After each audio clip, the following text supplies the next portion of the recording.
Hey, welcome back to the channel. So I recently took my Apocalypse up to rank 3 and decided to wait for book 2 to come out, Act 7 to come out, because I felt like that's really what's going to be the big deal moving forward. I took him in and he is absolutely destroying content. He's going to take this whole lane by himself.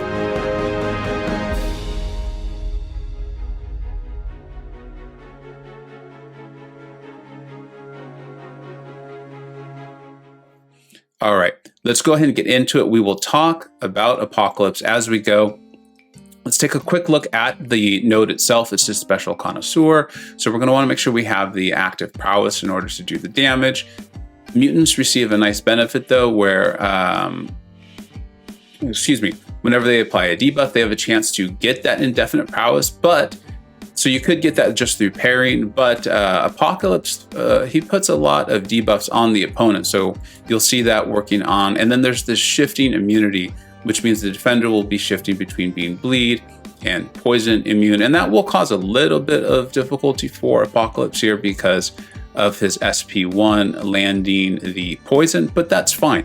That's fine. We did bring in 3 mutants, which will be increasing his attack power. And then I did bring in the cable synergy, which will start him off at 4 genetic code immediately, which would allow him to make a horseman, but also adds quite a bit to his kit, making him stun immune while striking, and then allowing a really nice piece of utility, which is the stun on the first light into the defender's block. I really like that. I think it adds a lot to him. I think it's one of those pieces that makes a kit of a champion fit together really well, right?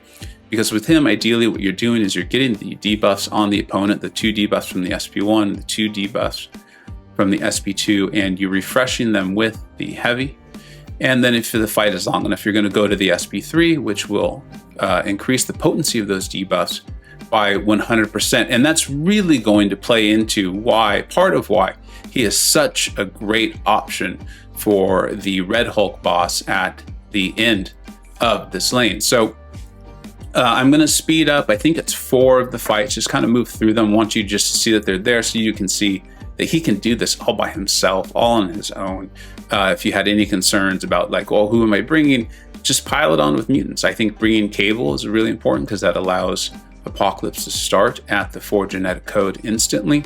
But aside from that, you don't need another person to actually take a fight in these lanes. That being said, I brought along a realistic team, a team that I think any of us would be really excited to bring, right? With Warlock, Red Magneto, Apocalypse, Cable, and I can't even think of who the other champion is at the minute, but we'll go ahead and take a look at that when we get there. So we've just landed the SP3, which has increased the potency of each of those debuffs by 100%, which is, like I said, a big deal, especially because of the concussion. The concussion initially is about 35%, and you get that from throwing the SP2.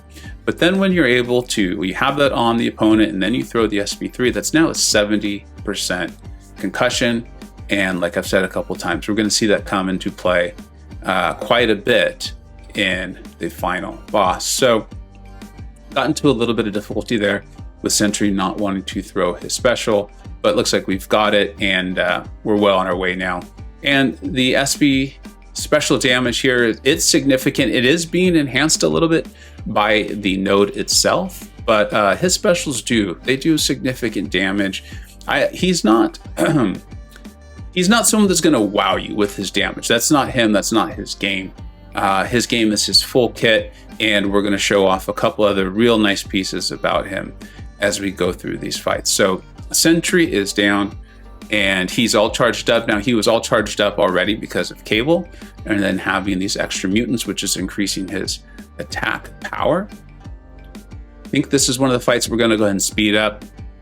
It's really just the same thing over and over. Again, I just really wanted you to see though that it did happen. Apocalypse can definitely easily take all of these fights.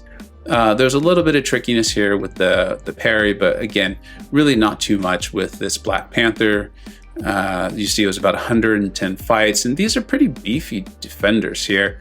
Moving in with the She-Hulk, her poison immunity again adds a little bit of difficulty, but the node itself, because of the shifting immunities, is removing that poison anyway, so it's not really making a huge difference, but looks like we're about 125 hits in, and now we're on to this Thor Ragnarok. So for me, I wanted you to see this fight for a particular reason, or for two particular reasons. As you see, I forgot about the auto block there, but it's not that big of a deal. There's two reasons I really wanted to see this fight, and we're going to see it as we get a little farther in. But we're going to go in here.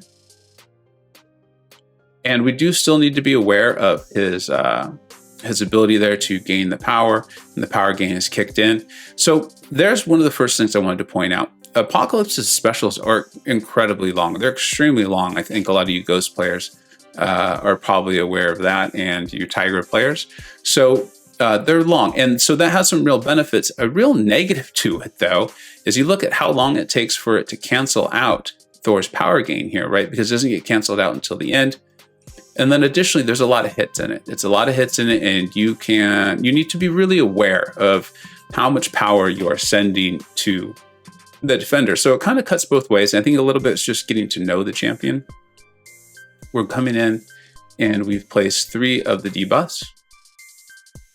And I think I'm going to do my best now that they've been placed. I'm going to be trying to land heavies. But we really can't make it to the SP3 because I don't want to send Thor red, and I'd have to hit him a significant amount of times to get to the SP3. But so far, everything's going just fine, and we're about to get to the moment where I want to show, I think, a positive and a negative here. Landed the heavy to refresh the debuffs.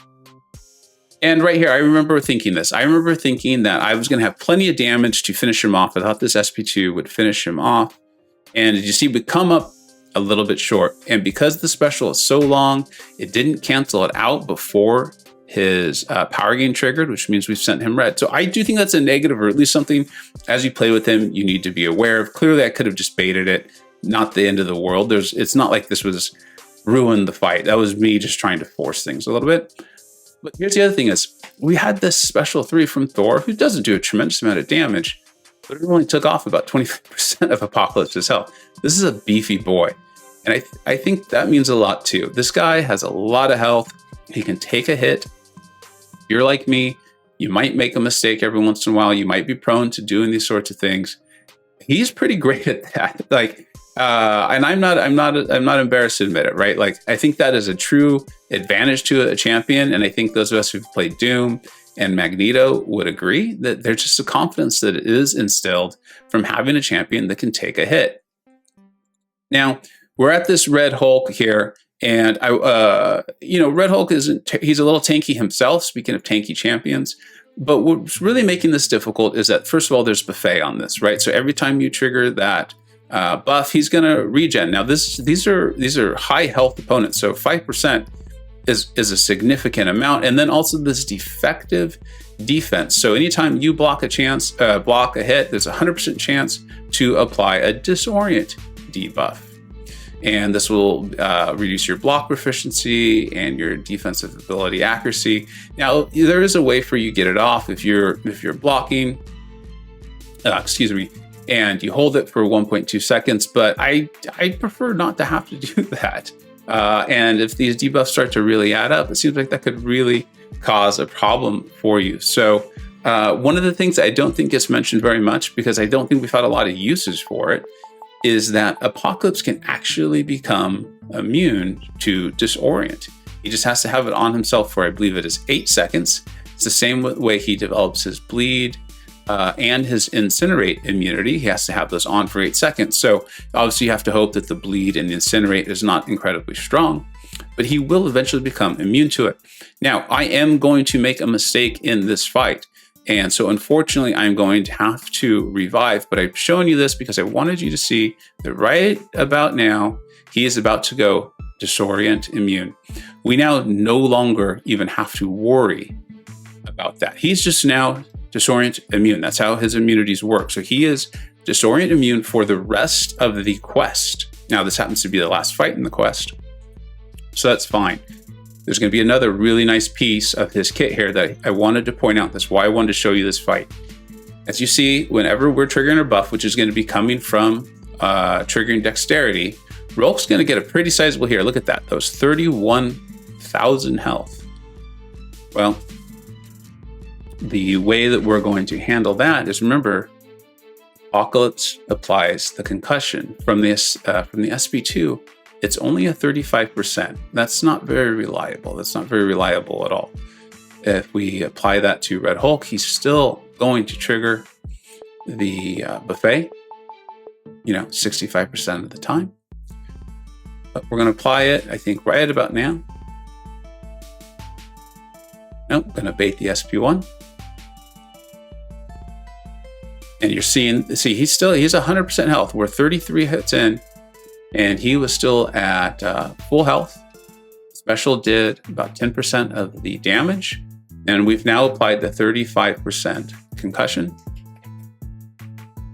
We've applied the SP1, which I believe will be the degeneration. Sorry, it's the weakness. And then the poison, but Rulk being Rulk, that's not going to matter. Now it's just a matter of getting to our SP3, landing the special to refresh those debuffs. I'm doing what I can to not trigger dexterity, but it's happening. We refresh the debuffs. There is the part of his kit I was talking about where we hit into Rulk's attack with our light. It stuns him, and then that gives us the opening to land our heavy and refresh the debuffs. This guy is really put together well. He's not overpowered, I don't think. He's not overpowered. He's not someone that's just going to be in for a nerf. I can't imagine why. But he's put together well, and his kit fits well. You saw another trigger of dexterity and another really huge regeneration from Red Hulk. Now we've thrown our SP3. We're throwing our SP3. And remember, every single one of those debuffs that we had on him is now going to be doubled in potency, meaning, you're seeing it. You just saw it. We triggered dexterity, but because our concussion is now at 70%, that's getting pretty reliable. I think that if I remember correctly, Rulk is only going to get one more buffet heal, one more, for the duration of this fight. He was at about 70% when we threw that SP3, and we're going to get him all the way down, finish this off, doing pretty good damage here from the specials. This is not enhanced by a node. That's a lot. I know there's a lot of little numbers, but they're adding up. And let's see here. I think there's one more buffet heal.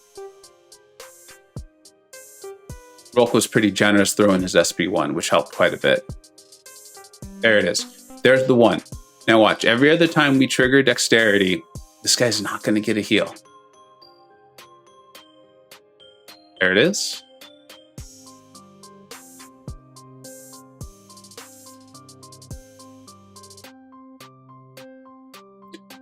So, for all intents and purposes, Apocalypse has completely turned off the disorient on block, and he's turned off at least 70% of buffet, which are the two nodes for this whole fight. The guy's pretty incredible. There's a lot to his kit. I'm excited to play him more and more in Book 2. I'm really glad I took him up to rank 3. I'm sure some of you are either opening the featured crystals right now, or you have, or you're planning on it. If you get him, congratulations. I'm sure there's going to be a lot more uses for this guy. And this is even making a horseman. Like, this was just a part of his kit. I came away extremely impressed. I was excited to see how well this worked out. I think we're going to come in here and finish him off with this SP2. We might have to throw one more special. Remember, these are high health opponents too. I know as you look at it, it seems like these aren't really doing that great of damage. And this isn't Sunspot. This isn't Sunspot or Ghost or Corvus. But there's a ton of utility that he has in his kit that they just don't. I'm going to come in here, finish him off with this SP1. All right. I hope you're as impressed as I am with him. I'm so excited they got him to rank 3. Making Horseman is so much fun. Putting on all of these mutants, it makes compiling the team with all of these mutants extremely realistic. And then, of course, when you have Red Magneto, who can handle the Metal Champions, this is a realistic team. The farthest content, the most in-game content that is in the game in Book 2. This guy, without me making one mistake, I made that one mistake. Without that, this guy takes a whole lane, including the boss, by himself. I'm incredibly impressed, and I hope you're watching this because you have recently gotten Apocalypse, or you're saving up for that featured 6-star crystal, and that you end up getting him. Thank you so much for watching. Take care.